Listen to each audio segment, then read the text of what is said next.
मैं Nifty prediction channel में आपका स्वागत करता हूं। दोस्तों, आज जैसा कि अपना टाइटल है ना, कि एक स्ट्रेटेजी हमें देखनी है कि मार्केट में एक ऐसी क्या स्ट्रेटेजी होनी चाहिए जिससे हम पैसा कमा पाए। क्योंकि मार्केट है, ये एक बिजनेस है, इसमें आप रेंडमली काम करोगे तो रेंडम की इसमें कोई जगह नहीं है। आपने कोई ना कोई स्ट्रेटेजी, मान लो आपने कभी कोई कॉल लेना होता है, मान लो आपने कोई पुट लेना होता है, मान लो आपने कोई इक्विटी लेनी होती है, कोई भी चीज अगर आपने लेनी होती है तो आप क्या करते हो, आप एक स्ट्रेटेजी या एक सेटअप ढूंढते हो, है ना। आप क्या करते हो, या तो कोई स्ट्रेटेजी ढूंढते हो या क्या करते हो, कोई सेटअप ढूंढते हो। हमेशा किसी सेटअप पे या स्ट्रेटेजी के तहत ली गई ट्रेड्स ही सक्सेसफुल होती हैं, अदरवाइज मार्केट में रेंडमनेस की कोई जगह नहीं है। अगर आप कहेंगे कि मैं रेंडमली ट्रेड करता हूं, आप यकीन मानिए स्लोली स्लोली स्लोली स्लोली अपना सारा पैसा खर्च कर देंगे, सारा पैसा इसके अंदर बर्बाद कर देंगे। रेंडमनेस की मार्केट के अंदर कोई प्लेस ही नहीं है। रैंडम अगर आप कभी भी कॉल या कभी भी पुट ले लेते हो, आप यकीन जानिए slowly slowly slowly slowly market आपका सारा पैसा ले लेगी। डिसिप्लिन होना ही पड़ेगा। आपने किसी चीज के लिए, आपने जिस पर्पस के लिए मार्केट के अंदर अपने डीमैट अकाउंट के अंदर पैसा डाला है, आपने वही काम करना है। कई बार होता क्या है कि हम सोचते हैं कि इस बार हम डिसिप्लिन निभाएंगे। आप यकीन मानो बहुत से लोग ऐसा सोचते हैं कि इस बार तो हम डिसिप्लिन से काम करेंगे, है ना। पर होता क्या है, जब वो डीमैट में पैसा ट्रांसफर कर देते हैं, मान लो 15,000, मान लो 20,000, मान लो 1 लाख, जो भी पैसा आपका है आपने ट्रांसफर कर दिया, उसके बाद 1 या 2 दिन तो आप डिसिप्लिन रखते हो, तीसरे दिन डिसिप्लिन आप खो देते हो। और जिस दिन डिसिप्लिन खो देते हो, मार्केट उस दिन का इंतजार कर रही होती है। मार्केट उस दिन आपका सारा पैसा एक साथ ले जाती है। वो 3 दिन जो आपने कमाया होता है, वो भी उस दिन मार्केट आराम से ले जाती है। दोस्तों, आज के हम कौन सी स्ट्रेटेजी पे बात करने वाले हैं जिसमें chances are very very high, chances are very very high कि आप पैसा कमाएंगे। क्या वो क्या वो स्ट्रेटेजी होगी? दोस्तों, मैं इस स्ट्रेटेजी में एक ही बस प्रॉब्लम है, एक ही प्रॉब्लम है कि इसके अंदर पैसे की रिक्वायरमेंट थोड़ी ज्यादा है। पैसे की रिक्वायरमेंट ज्यादा है, तो जिन लोगों का बजट कम होता है वो लोग इस स्ट्रेटेजी को यूज नहीं कर सकते। इस स्ट्रेटेजी को सिर्फ वही लोग यूज कर सकते हैं जिनके पास बजट की प्रॉब्लम नहीं है। आइए देखते हैं दोस्तों, पूरे स्ट्रेटेजी को डिटेल से समझते हैं। समझना बहुत जरूरी है। अगर बिना समझे स्ट्रेटेजी यूज करोगे, chances are very very high कि इस स्ट्रेटेजी में भी गलती खा जाओगे। इसलिए पूरी स्ट्रेटेजी को समझना है, पूरे सेटअप को समझना है, सेटअप को समझ के ही कामकाज करना है। आइए दोस्तों, मैं आपको पूरे विस्तार से डिटेल में समझाता हूँ। मान लीजिए आप कोई भी स्टॉक चूज कर सकते हैं, वो आपकी मर्जी है। मैंने एग्जाम्पल के तौर पर मैं आपको बार बार बता रहा हूँ, एग्जाम्पल के तौर पर मैंने यहाँ पे एक इंडियन ऑयल कॉर्पोरेशन का शेयर ले लिया। क्यों? क्योंकि ये 100 रुपए के आसपास था। मैं लमसम वैल्यू इसकी 101 रुपए चल रही है, पर मैं ये मान के चलता हूँ ये शेयर मान लो 100 रुपए का शेयर। ये स्ट्रेटेजी कब यूज करनी है? ये स्ट्रेटेजी किसी भी मंथ की फर्स्ट डेट को करेंगे तो ज्यादा सक्सेसफुल होती है। मंथ की फर्स्ट डे को, है ना। किसी भी मंथ के, कोई भी नया मंथ हो, मान लो अप्रैल आ रहा है, उसके फर्स्ट डे को अगर आप ये स्ट्रेटेजी, मई आ रहा है उसके फर्स्ट डे को, जून आ रहा है उसके फर्स्ट डे को अगर ये स्ट्रेटेजी आप करेंगे तो ज्यादा सक्सेसफुल होती है। क्या सक्सेसफुल होती है? आपने कोई भी एक शेयर चूज करना है जो आपका मन करे। आपने इमीडिएटली उसका लॉट साइज देखना है कि उसका फ्यूचर या ऑप्शंस के अंदर उसका लॉट साइज क्या है ना। ऑप्शंस के अंदर उसका लॉट साइज क्या है, ये आपने सबसे पहले देखना है। तो जैसे for example Indian oil corporation, इसका जो लॉट साइज है वो है 6500 का। इसका मैं आपको बता दूं, इसका जो लॉट साइज है वो है 6500, यानी कि इसके एक लॉट में अगर आप इसका एक कॉल या एक पुट खरीदते हो, आपको 6500 शेयर्स या 6500 का लॉट आपको खरीदना होता है। ओके, क्या स्ट्रेटेजी है? मान लो आपके पास अच्छा खासा पैसा है, आपके अकाउंट में खूब पैसा है, तो आप क्या कर सकते हैं? आप मान लो ये शेयर 100 रुपए का चल रहा है first day of the month, मान लीजिए। आप क्या कर सकते हैं? इसके 6500 शेयर्स खरीद सकते हैं। 6500 शेयर्स खरीद सकते हैं, क्योंकि शेयर्स मतलब एक तरीके से इक्विटी हो गई, तो एटलीस्ट उसमें रिस्क अपने आप कम रह गया। ठीक है ना। एक कम रिस्क वाली चीज को मैं हाई रिस्क वाली चीज के साथ मिला के पैसा कमाना चाहता हूँ, इस उद्देश्य से मैंने ये एक स्ट्रेटेजी बनाई है। मान लीजिए आपने 100 रुपए के हिसाब से 6500 शेयर्स खरीद लिए। ये हमारे बनते हैं 6500 के आगे 2 जीरो और लगा दो तो ये हमारे बनते हैं, कंटिन्यूस ऊपर जा रहे हैं, 6,50,000 रुपए के ये हमारे शेयर्स बनते हैं। 6,50,000 रुपए, कोई प्रॉब्लम नहीं, हमने खरीद लिए। अब हमें क्या करना है? अब हमें एक कोई स्ट्राइक प्राइस का कॉल, सेल करना है। क्या कह रहा हूं मैं, ध्यान से सुनना, कॉल बाय नहीं करना है, कॉल हमें सेल करना है।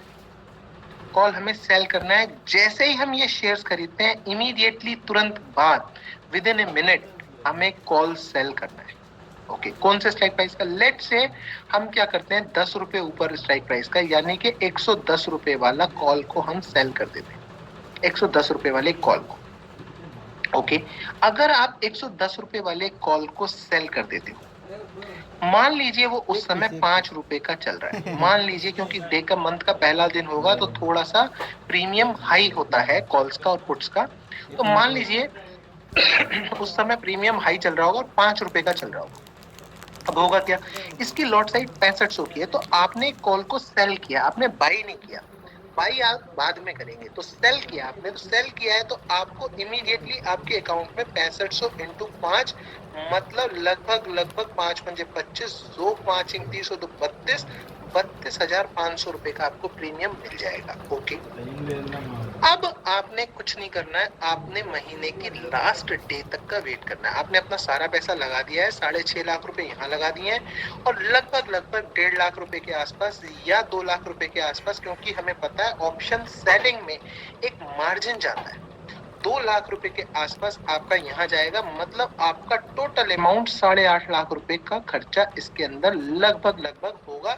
इसी तरीके से आप कोई दूसरा शेयर ढूंढेंगे, उसकी प्राइस ज्यादा होगी, पर अगर उसका लॉट साइज कम होगा तो वो अप्रोक्सीमेटली 8.5-9 लाख रुपए में ये स्ट्रेटेजी वर्क करेगी। ओके, अब आपने क्या करना है, महीने के उस मंथ के एंड डे का, लास्ट डे का, मंथ के लास्ट डे का, मीनिंग जिस दिन एक्सपायरी होती है, एक्सपायरी वाले दिन का, नॉट लास्ट डे का, मतलब जो हमारा थर्सडे आता है, मंथ का लास्ट थर्सडे, जिस दिन एक्सपायरी होती है, उस दिन का हमें वेट करना है। ओके, उस दिन क्या सिनेरियो हो सकते हैं, उस दिन हम सारे सिनेरियो डिस्कस कर लेते हैं। मान लीजिए शेयर आज तो 100 रुपए का था फर्स्ट डे, वो मान लीजिए एक्सपायरी वाले दिन भी 100 ही रुपए का रहता है। एक सिनेरियो, पहला सिनेरियो। मान लीजिए दूसरा scenario, okay let me right it in this way, let's say first scenario here, let me write first scenario, वो 100 का 100 रुपए का ही रहता है। सेकेंड सिनेरियो लेट से वो 95 का हो जाता है। थर्ड सिनेरियो लेट से वो 105 रुपए का हो जाता है। फोर्थ सिनेरियो लेट से वो 120 रुपए का हो जाता है। फिफ्थ सिनेरियो लेट से वो 90 रुपए का आ जाता है। ये हम 5 सिनेरियो डिस्कस करते हैं, इसके अलावा तो कुछ नहीं हो सकता। मतलब 120 मैंने एक लिमिट लिया, आप 140 लगा सकते हैं, 160 लगा सकते हैं, आप 105 की जगह 110 सोच सकते हैं। यही सिनेरियो हो सकते हैं, आप ऊपर जितना मर्जी सोच सकते हैं, मैं सबके लिए बता रहा हूँ। ओके, पहला सिनेरियो डिस्कस करते हैं। मान लीजिए वो मंथ के एंड पे 100 रुपए का ही रहा, क्या हुआ? क्योंकि आपको पता है, अगर आपको ऑप्शंस के फंडे सारे पता है, तो आपको पता है जो 110 रुपए वाला आपने कॉल सेल किया था, और अगर मंथ के लास्ट वाले दिन वो 100 रुपए का ही रह जाता है शेयर, तो आपको पता है जो कॉल आपने 5 रुपए का सेल किया, वो कॉल 0.05 मतलब 0 पैसे का हो जाता है। What does it mean? इसका मतलब यह है कि आपने 100 रुपए में शेयर खरीदा, वो 100 का 100 ही बना रहा, मतलब इक्विटी में आपको कोई फायदा नहीं हुआ। लेकिन जो आपने 32,500 रुपए में एक कॉल सेल किया था, वो 32,500 आपके अकाउंट में आ गए। क्यों? क्योंकि आपने सेल तो किया 5 रुपए का और बाई किया 0 पैसे का। इसका मतलब आपको डायरेक्टली 32,500 रुपए का प्रॉफिट हो गया। तो पहले सिनेरियो में आप रखना चाहें तो अपनी इक्विटी को ऐसे ही रख सकते हैं, एक ये अपनी पोजीशन को एग्जिट कर सकते हैं, कॉल वाली पोजीशन को एग्जिट कर सकते हैं, आपको 32,500 रुपए का प्रॉफिट हो जाएगा। आप चाहे तो अपनी इक्विटी निकाल सकते हैं, आप चाहे तो नेक्स्ट मंथ का कॉल फिर से सेल कर सकते हैं एंड फिर से पैसा कमा सकते हैं विद सेम शेयर्स। ओके, बदले में आपको कॉल सेल करने का मौका दे देते हैं, तो वो इतना मार्जिन भी नहीं लेते। कुछ ऐसे भी होते हैं जो 1.5 लाख से 2 लाख का आपसे मार्जिन भी नहीं लेंगे, क्योंकि आपके अकाउंट में उतनी इक्विटी पड़ी हुई है। ये भी एक मैं पॉइंट डिस्कस करना चाहता हूँ। दूसरी बात, मान लीजिए कि ये घट के हो जाता है 95 रुपए का, है ना? मान लीजिए शेयर घट के हो जाता है 95 रुपए का। इस केस में भी आपको पता है, क्योंकि आपने 110 कॉल प्राइस वाला, स्ट्राइक प्राइस वाला बेचा है, तो आपको यहाँ से 5 रुपए का फायदा हुआ, तो यहाँ से आपको 5 रुपए का नुकसान हुआ। लेकिन होगा क्या कि आपके पास फिर से 6,50,000 के शेयर्स हैं फिर से, और वो 95 रुपए में आ गया है अमाउंट, और आपको 5 रुपए का कॉल से फायदा हो गया। समझना मेरी बात, क्या कहा हूं मैंने कि शेयर 95 का आ गया, 5 रुपए का यहाँ लॉस हुआ, लेकिन वो 5 रुपए का प्रॉफिट आप अपने शेयर से, जो कॉल आपने बेची थी वहां से ले गए। इसका मतलब आपके पास अभी भी वो शेयर्स हैं, 95 रुपए वाले शेयर्स पड़े हैं, आप अगली कॉल फिर से सेल कर सकते हो, और अगर वो बढ़ता है तो आपको फायदा हो जाएगा। What does it mean? It means इस सिनेरियो में आप जीरो प्रॉफिट और लॉस पे निकलेंगे। Zero profit zero loss, no profit no loss. ठीक है, दूसरे सिनेरियो में हमें कोई प्रॉफिट नहीं हुआ, कोई लॉस नहीं हुआ, कोई प्रॉब्लम नहीं। तीसरा सिनेरियो, मान लीजिए वो 105 पर आ जाता है, मान लीजिए वो 105 पर आ जाता है, आपने 110 वाले स्ट्राइक प्राइस का बेचा है, आपको पता होगा 105 रुपए में वो जीरो हो जाएगा, क्योंकि जब तक प्राइस जो है 110 से ऊपर नहीं निकलता, हमारे कॉल का जो हमने 5 रुपए का बेचा है वो उसमें वो जीरो का ही रहेगा। तो अगर 105 से लेके 110 के बीच में कहीं पे भी आपका आईओसी का ये जो शेयर है ये रहता है, तो क्या होगा? आपको प्रीमियम 32,500 का तो प्रॉफिट होगा ही होगा, और इमीडिएटली आप उसी दिन अपनी इक्विटी भी बेच सकते हैं। अगर इक्विटी भी बेचेंगे तो इसमें भी 5 से 10 रुपए पर शेयर के हिसाब से प्रॉफिट होगा, मतलब लगभग 32,500 से लेके 65,000 लगभग 65,000 का प्रॉफिट आपको यहाँ हो सकता है। लगभग 65, तो 32 प्लस 65, 97,000 तक आपको प्रॉफिट हो सकता है। मिनिमम 32,500 और 110 रुपए तक जाता है तो आपको 97,000 तक का प्रॉफिट हो सकता है। ओके, मान लीजिए कि वो 120 रुपए पे चला जाता है, तो क्या होगा? 120 रुपए पे जाते ही क्या होगा? आपने जो 5 रुपए की कॉल सेल की थी वो एक्सपायरी वाले दिन 10 रुपए की हो जाएगी, क्योंकि वो 120 पे चला गया। 120 पे जाते ही आपकी कॉल 10 रुपए की हो जाएगी। क्या होगा? आपने एक कॉल 5 रुपए में सेल की और वो कॉल आपको बाई करनी पड़ रही है 10 रुपए में, मतलब आपको डायरेक्टली 5 रुपए का लॉस है। कोई प्रॉब्लम नहीं, आपको डायरेक्टली 5 रुपए का लॉस है, लेकिन आपने शेयर्स खरीदे थे 100 रुपए में, जो अब 120 रुपए के प्राइस में है। मतलब क्या? आप यहाँ पे 5 रुपए का लॉस देके 20 रुपए पर शेयर का लॉस प्रॉफिट ले रहे हैं। मतलब क्या? ओवरऑल आप 15 रुपीज का प्रॉफिट ले रहे हैं। समझ रहे हैं आप? आपने एक कॉल 5 रुपए में सेल की, जो आपको 10 रुपए में बाई करनी पड़ रही है, मतलब आपको 5 रुपए का लॉस हो रहा है, लेकिन यहाँ शेयर की प्राइस 120 हो गई है, मतलब आपको 15 रुपए का प्रॉफिट हो रहा है। मतलब 15 इंटू 6500, इसका मतलब है लगभग 97,000 रुपीज का प्रॉफिट आपको हो रहा है। मतलब पहले सिनेरियो में प्रॉफिट, दूसरे में नो प्रॉफिट नो लॉस, तीसरे में प्रॉफिट, चौथे में प्रॉफिट, पांचवा सिनेरियो सिर्फ और सिर्फ एक ऐसा सिनेरियो जिसमें आपको लॉस हो सकता है। क्या मतलब? 90 रुपए पे अगर आपका शेयर आ गया तो आपको 5 रुपए का प्रॉफिट तो कॉल बेचने से हुआ, 5 रुपए का प्रॉफिट तो कॉल बेचने से हुआ, लेकिन आपके जो इक्विटी थी वो 10 रुपए कम हो गई। अब आपने ये दिमाग अपना लगाना है, आपने इतना रिस्क आपने देखना है कि आपकी इक्विटी आपके पास है, कोई बात नहीं, 5 रुपए का आपको प्रॉफिट हो गया, मतलब आपकी इक्विटी 100 की जगह 95 की पड़ी हुई है। अब आपने ये देखना है कि कोई बात नहीं, क्या मैं इन शेयर्स को होल्ड कर सकता हूं या नहीं। अब आपने इसलिए इसलिए आईओसी नहीं, इसलिए जो शेयर आपको ऐसा लगे कि जिसको आप होल्ड कर सकते हैं, क्योंकि एक ही सिनेरियो ऐसा है जिसमें आपको लॉस होगा, और वो ये है कि वो बहुत तेजी से वो शेयर गिर जाए, तो आपकी इक्विटी में प्रॉब्लम आ जाएगी, आपका इक्विटी रखा हुए में लॉस हो जाएगा। तो आपने एक ऐसी इक्विटी ढूंढनी है जिसको आप अपने पोर्टफोलियो में रखना चाहते हैं, एक ऐसी इक्विटी, या हो सकता है बहुत से लोग ऐसे भी हो सकते हैं जिनके ऑलरेडी अकाउंट में इक्विटी पड़ी हुई है, लेकिन उनको इस स्ट्रेटजी का नहीं पता है। वो हर मंथ एक कॉल को सेल करके, उस इक्विटी के बदले सेल करके एक प्रॉफिट अच्छा खासा कमा सकते हैं।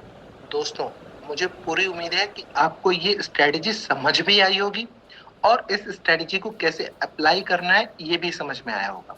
दोस्तों, बहुत ही जबरदस्त कारगर साबित वाली ये एक स्ट्रेटजी है, बहुत ही कामयाब। जो शेयर आपको लगे कि इस समय मिनिमम प्राइस पर है और इसका इससे नीचे गिरना मुश्किल है, एटलीस्ट ये इसी प्राइस पर बना रहेगा, यकीन जानिए अगर वो शेयर उसी प्राइस पे भी बना रहेगा, तब भी आपको ऑटोमेटिकली प्रॉफिट होता रहेगा। मैंने बताया ना 100 का 100 पे ही बना रहेगा। मान लो आपको ये पता है कि ये शेयर अब नीचे आ गया और इससे नीचे नहीं, ये यहीं घूमेगा थोड़े दिन, तो आप उस शेयर पे सबसे ज्यादा प्रॉफिट कमा सकते हैं, क्योंकि आपकी इक्विटी ऐसे की ऐसी बनी रहेगी और आपको कॉल सेल करने से जो प्रॉफिट आता रहेगा वो आपके अकाउंट में जाता रहेगा।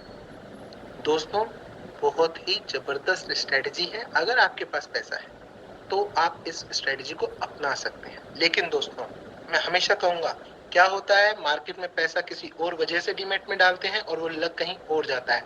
ये बातें आपने ध्यान रखनी है। आपका पैसा है, कोई भी चीज रिस्क ज्यादा नहीं उठाना है, कभी भी रिस्क ज्यादा नहीं उठाना। और जब भी इस स्ट्रेटजी को कर रहे हैं, कभी भी बीच मंथ में आगे पीछे कभी नहीं करना। इसको जो एग्जिट करना है वो मंथ के फर्स्ट डे पे एंट्री लेनी है, मंथ के लास्ट डे पे एक्सपायरी वाले दिन आपने इसे एग्जिट करना है। दोस्तों, मार्केट फुल्ली रिस्क पर होती है, फुल्ली रिस्क पर। मैं आपको बार बार ये बात बता रहा हूँ, रिस्क को मिनिमाइज करना ही मार्केट के अंदर एक बहुत बड़ी बात है। हम कैसे रिस्क को मिनिमाइज करके हम प्रॉफिट उठाएं। जैसे ही हम रिस्क मिनिमाइज कर लेंगे, प्रॉफिट बढ़ते चलेंगे। दोस्तों, बहुत सोच समझ के अपने फाइनेंशियल एडवाइजर से, मैंने तो आपको एजुकेशनल पर्पस से वीडियो बना दिया, आपने अपने फाइनेंशियल एडवाइजर से एडवाइस लिए बिना बैड डे ट्रेडिंग बिल्कुल भी स्ट्रेटजी को नहीं अपनाना। इसको 5 बार पेपर पे करना है। पेपर ट्रेडिंग हर महीने 5 बार इसको पहले पेपर पे अप्लाई करना है और देखना है कि अगर हमने ऐसा किया होता तो क्या होता। यकीन जानिए, पहले 5 बार पेपर पे जब आप अप्लाई करेंगे तो आपका कॉन्फिडेंस इंक्रीज होगा। जब आपका कॉन्फिडेंस इंक्रीज होगा तब इसको अप्लाई कीजिएगा, उसके पहले नहीं।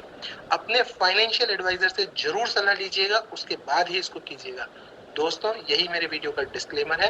अगर आपको मेरा वीडियो अच्छा लगा, please hit the like button and subscribe the channel. आपके लाइक और आपका सब्सक्रिप्शन ही मेरे लिए एनर्जी का काम करता है। दोस्तों, थैंक यू वेरी मच।